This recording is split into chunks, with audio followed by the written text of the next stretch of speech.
ज्या काही गोष्टी पाहिजेत त्या द्यायची त्यांची तयारी. तुम्हाला जिथं जिथं जे जे लागेल ते सांगा, ते ताबडतोब दे.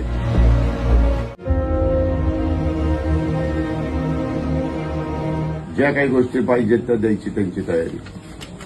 तुम्हाला जिथं जिथं जे जे लागेल ते सांगा, ते ताबडतोब दे. पुणेकरांना आज अजित पवार यांची आठवण मात्र नक्कीच येत आहे. सोशल मीडियावरती अजित पवार यांचे व्हिडिओ व्हायरल होत आहेत, जे की पुण्यावर कसलंही संकट येऊ अजित पवार मात्र लक्ष ठेवून असायचे.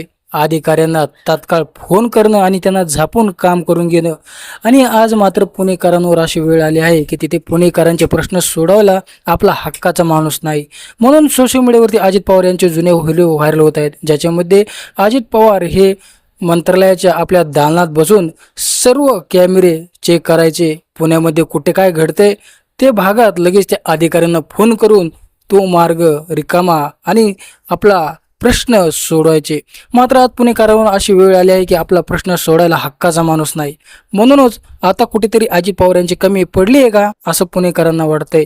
कारण अजित पवार फक्त पुण्याचे नाही तर महाराष्ट्रामध्ये ठिकठिकाणी जाऊन मग पूरग्रस्त असो कुठलाही प्रश्न असो तो मार्गी लावायचे. आणि मात्र आता पुणे इथे चांगला पाऊस पडत असताना हिंजवडी भाग असो, अजित पवार यांनी केलेले पूर्ण डेव्हलप भाग असो, येथे मात्र जीवनहानी होत आहे. मात्र आता इथे लक्ष ठेवायला अजित पवार नाहीत, म्हणून पुणेकरांना अजित पवार यांची गरज भासत आहे.